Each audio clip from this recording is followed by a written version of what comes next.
So I have a hard time connecting with people that have muscles, primarily because I don't have them.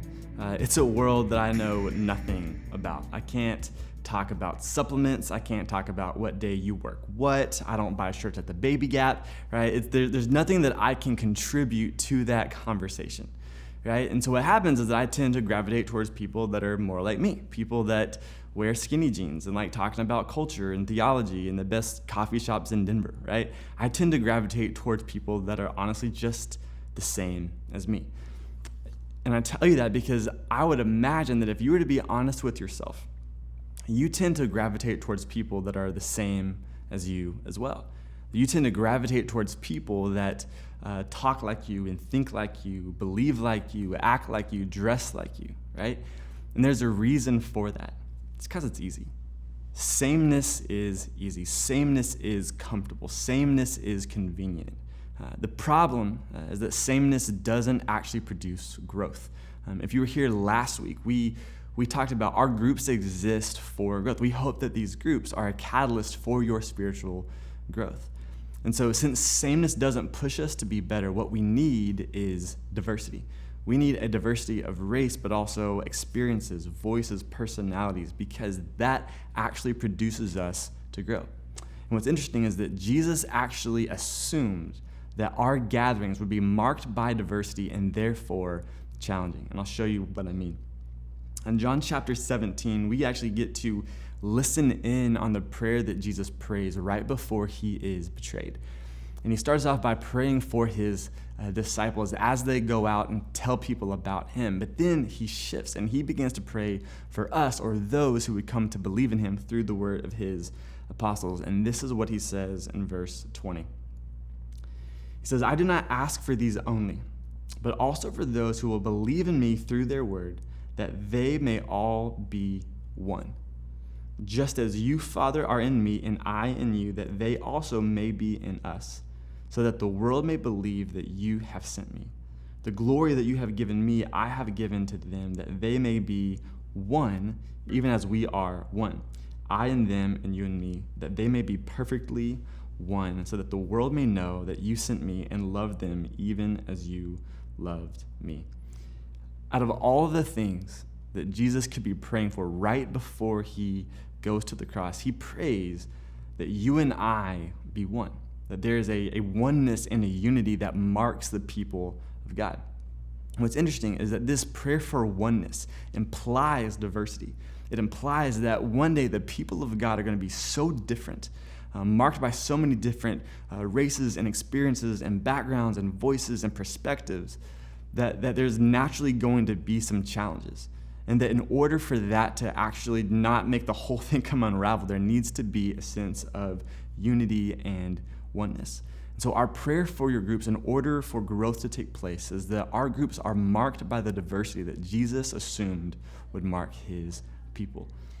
And so in that vein, let me tell you two things that will happen specifically if we don't experience this diversity. If our community is not diverse, we miss out on growth and the world misses out on Jesus. If we are not diverse, we miss out on growth and the world misses out on Jesus. Let me break those two ideas down for you really quick. First, the idea that we miss out on growth. Again, last week we talked about how these groups are designed for growth to take place. And one of the most valuable tools for growth is surrounding yourself with people that have a different experience, that have a different voice, a different perspective when it comes to navigating the world. But so often we enter into these groups where we just surround ourselves with people that think like us, look like us, act like us. And what happens is we get to walk into our group and say, my people, they get me. And we just proceed to live life blissfully in an echo chamber. But when you surround yourself with people that have different perspectives and different backgrounds, what happens is that you are challenged in ways that maybe you've never been challenged before. That the blind spots are revealed that have never been revealed before. When we have a diverse community, what happens is we grow in compassion, we grow in empathy, we grow in knowledge, we grow in love.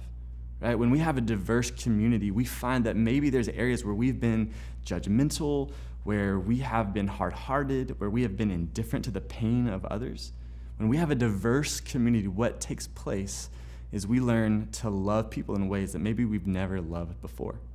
So if we want to experience the growth, we need diversity. But here's the second thing. If our community is not diverse, the world misses out on Jesus. If you notice in John 17, when Jesus finished this prayer, he reveals his ultimate desire for our oneness. He says, so that the world may know that you sent me and loved them even as you loved me. The reality is that Jesus is saying the world's going to know the love of God by the diversity of our community. Right? Because when people see diversity in action, when they see oneness in action, it's compelling. There's something fascinating about seeing a community where there's just drastically different types of people, yet they're all one. They're all unified in the way that they love each other. It makes people ask questions. It makes people ask, how can people so different love each other so well? How can they be so unified?